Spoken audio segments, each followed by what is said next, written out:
Video गरिरहेको छु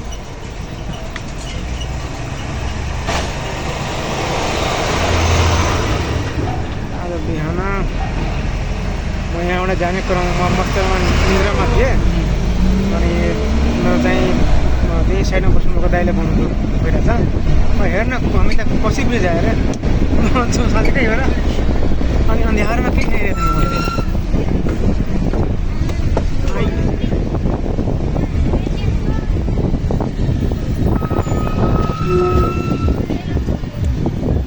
हल्का ओर्लिएर फोटो खिचेको भए राम्रो हुन्थ्यो छैन थियो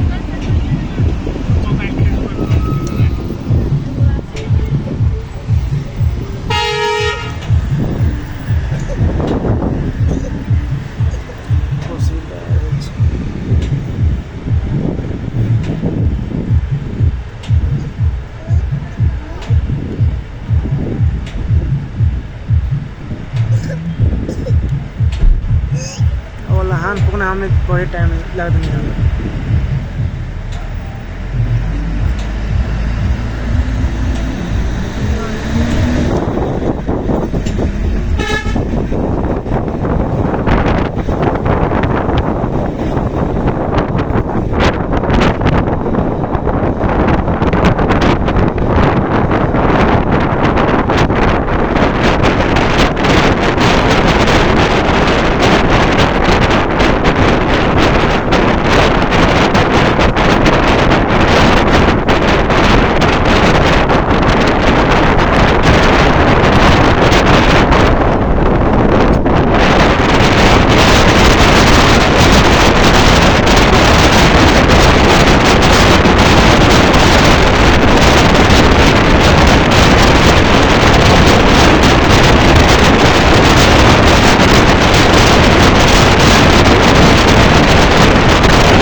अब यो भिडियो हालिदिन्छु गएर युट्युबमा म एउटा छ च्यानल खोलेको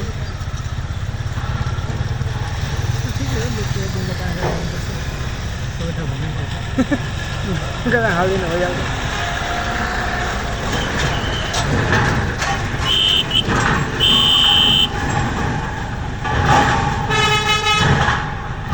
ब्लगरहरूलाई हेर्छु मलाई तिनीहरू यति पैसा कमाउँछ पाउँछ कुनै बेला $5,000 आएछ र बाप रे बाप त्यति पैसा त हामीलाई यहाँ चाहिँ गएर पछि सरकारी जागिरमा कति टाइम लाग्यो कमाउनको लागि मेरो एकछिन परिवारको साथी हामी पढ्दाखेरि छोडेको सुरु गरेको थियो भिडियो पनि खोलेको थियो भिडियो खोलेको थियो त्यसको अगाडि चलाउने गरेको थिएन त्यो टाइम लाग्छ कि पेन्ट त हुँदैन क्यामेरा पनि चाहिन्छ लगानी पनि लाग्छ त्यसपछि चाहिँ आइफोन थियो ए तब त भयो अरे धेरै भाइरल हुन्छ आफ्नो सानो भाइले एउटा खिच्न खालेको थियो 24 घन्टा तपाईँको 15 मिलियन गएको थियो अनि त्यो डिटेक्ट गरिदियो खतरा खतरा हुन्छ अहिले सोसियल मिडियाले भिडियो फोटो जागिर जस्तो मिल्छ जागिर हुँदैन लाखौँ कमाउँछ करोडौँ कमाउँछ लाखौँ कमाउँछ अब त्यही हल्का पेसेन्स टाइम यसमा दियो भने त्यसले दिन्छ धेरै। तपाईँको मनोज दे भन्ने छ एउटा युट्युबर हो, त्यसले भनिरहेको थियो कि युट्युब सुरु गर्नुभन्दा पहिला मेरो घरमा नि म त खाना पनि आफै थिएँ। 2 साल मैले यसमा टाइम दिएँ। अब मसँग यति छ कि म चाहिँ होल कन्ट्रीले खुवाउनु सक्छु।